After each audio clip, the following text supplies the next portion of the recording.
welcome back to another video. If you don't know who I am, that means you're new. I'm Mark. What's good with y'all? Go check out my other videos. Check them out.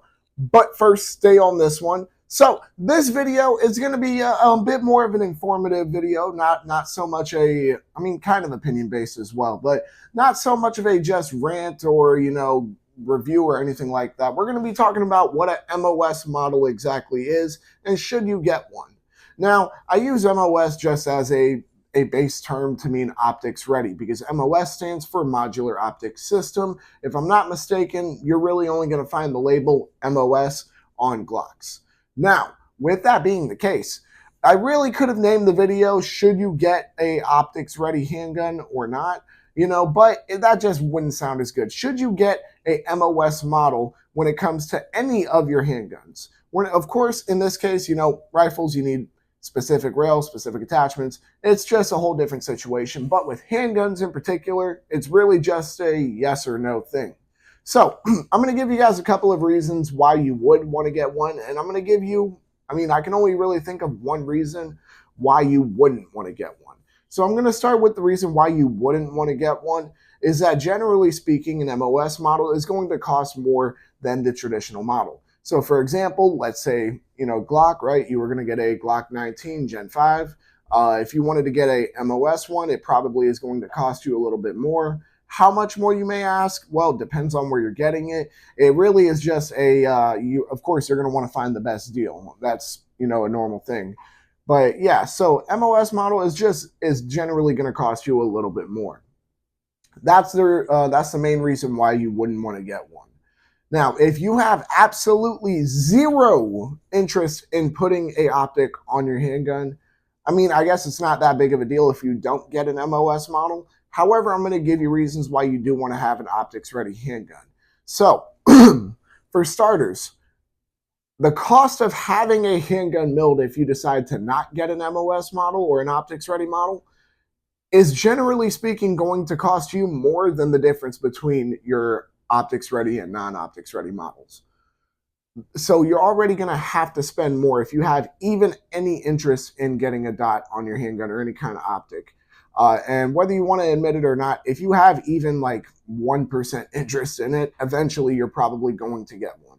That's just how it works. I had the smallest bit of interest in dots. I used to be an iron sights only guy, and then I got my first dot, and now I'm at like 1,000 rounds on it and love it.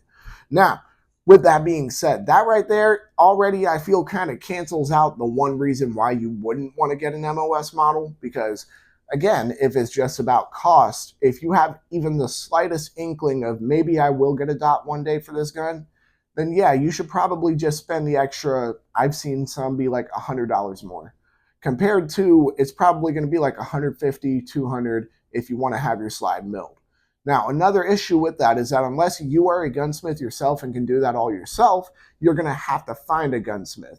Now, a lot of people aren't as lucky as I am to have multiple gunsmiths just pretty much ready if I need them. But, yeah, it's kind of an issue. A lot of people, they don't have that kind of luck, okay? And that's fine. I get it. I've heard some people, for example, Nola Gospel Tracks, my boy Lonnie, what's up? He's even told me flat out, hey, I can't find a good gunsmith unless I drive at least an hour out. It's kind of insane. So you're going to have to find a good gunsmith. Then you're probably going to have to pay more than the extra, again, probably like $100. You're probably going to have to pay more than that just to get your slide milled. So in the end, that's already going to be kind of a loss for you. There would be no reason for you to not have an MOS model in the first place, and boom, you wouldn't have had to pay that extra money. Now, moving on from that, having an MOS model, some people can argue might be a waste of time. Yeah, I'm sure that that's fair. But is it a waste of time being able to hit further? A lot of people don't want to admit it, but truthfully speaking, one of the main reasons why a lot of people get dots on their handguns is they want to be more accurate at further distances. Again, I'm speaking from experience. I was an iron sights only shooter up until, a couple months ago. About a couple months ago. So again, I've been able to hit shots at further distances than I have ever before just because of the fact that I have a dot now. So, again, You already have two real good reasons right there why you would want to get an MOS model. The third reason I have is that it is quicker. Now, speaking from experience, when I would practice drills with my iron sights, let's say I was doing a Mozambique, so 2 to the chest, 1 to the head, it would be a bit more difficult for me to get my sights realigned when I'm going up to the head. And maybe that's just user error. Maybe I'm just not the best with iron sights. And hey, that's fine. That's understandable. But with a dot, I've been able to get, on video I might add, a 175 Mozambique time. Granted, that's starting from a low ready, not from a holster draw or anything like that, but a 175 Mozambique.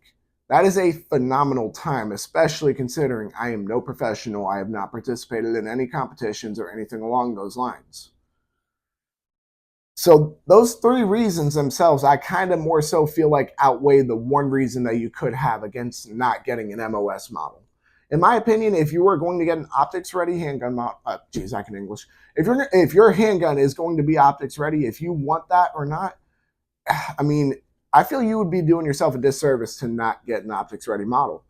Why is that the case? Simply due to the fact that if you might want to get a dot in the future, boom, you at least would have the ability to without having to spend extra money doing all the extra effort, whether you're not, I can English, whether or not, there we go, you either know how to do all the gunsmithing yourself or have to find one, all that extra effort, all that extra money, it probably just wouldn't be worth it to you. It probably would be much better if you had just gotten an optics ready or MOS model in the first place.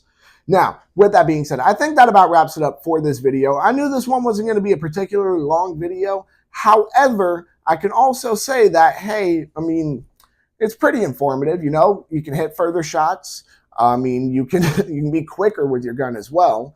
I mean, on top of that, let's be realistic here. If you do have an MOS model or an optics ready model, that amount of money you're going to save from having to just give up your gun for a bit to a gunsmith or do it yourself and have your slide milled, that's just not worth it. I feel it's much better to get an optics ready or MOS model.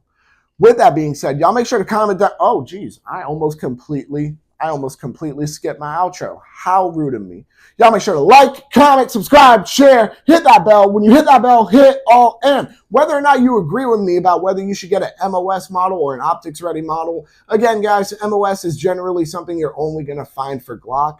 It's not that I'm pretty sure it's just that they have it trademarked is all it is. However, it's the same thing as optics ready. MOS just means modular optics system. But whether or not you think you should get an optics ready model or an MOS model, go ahead and comment down below why or why not. Make sure to check out all my other videos. Y'all make sure to stay legal, stay safe, stay dangerous. Have a good one, y'all. Peace.